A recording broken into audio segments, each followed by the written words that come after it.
Warning, user instruction manual ejected. So, the aim of this reversing challenge is to take this spaceship from the moon Admian Secundus to the moon of Dan. The thing here is that the controls of these spaceships are completely unintelligible. So the idea of the challenge is that you need to reverse how all of this is working so that you can turn on the reality engines and navigate your spaceship to the moon of Dan. Now, to turn on the reality engines, you need to interact with this butterfly lever. But right now, as you can see, it will not do anything because there is a series of preconditions that need to be fulfilled so that the engines can be turned on. You can do these steps basically in any order that you want, but I will start with equalizing the tanks of the reality fuel. So first we need to select tank number 6. So basically the two parts of the tank will now be equalized as I pull the piston here on the right.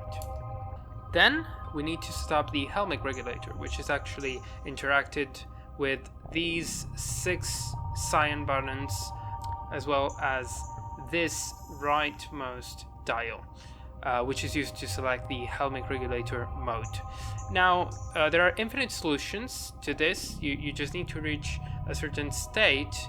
With my solution, you just put the mode to 7, then do 1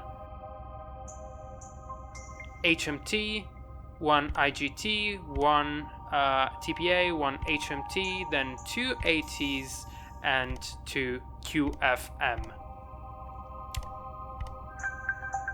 Now, next step is to stop the fluid links, which need to step.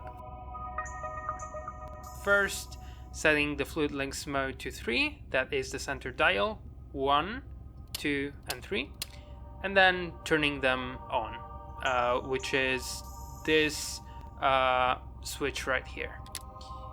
Then we need to set up the fluid tank coolant mode, which is to the, I think, gravitothermal coolant mode, which should be mode 7. So click in 7 times on the dial, 1, 2, 3, 4, 5, 6, 7. We are done. Now there are a couple of switches which need to be turned on. First, the spline reticulator, which is a reference to The Sims 1, of course. Then we have the roboidal thruster.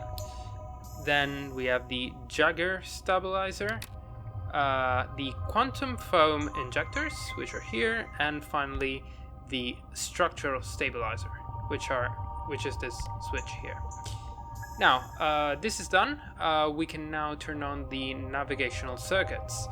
So first we turn on the laser solidifiers, which are needed, and finally this button, which turns on the hologram screen. And as you can see, we are on the moon of Admian Secundus, and we need to move from here to the moon of Dan. So the first step would be to move to the planet Peia 5, which we are orbiting around, and after that we move to a star and then to another star until we reach the moon of Dan. So first we're gonna use the 3 switches which are used to select moon, planet, and star, and then the numeric pad, which will be used to insert the rest of the ID. So here on the keyboard you can see the 3 switches: moon, planet, and star, and of course then the numeric pad, which is on the right. So first we select a planet, 11993756 and 56, yeah.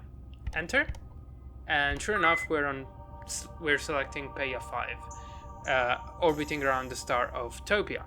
So let's select Topia now. Star 9381 5079. Enter, and sure enough we're on Topia. A few moments later. Great, now we have the full path set, and we can turn on the reality engines by first unlocking the handbrake and then finally turning the butterfly lever to enable them. And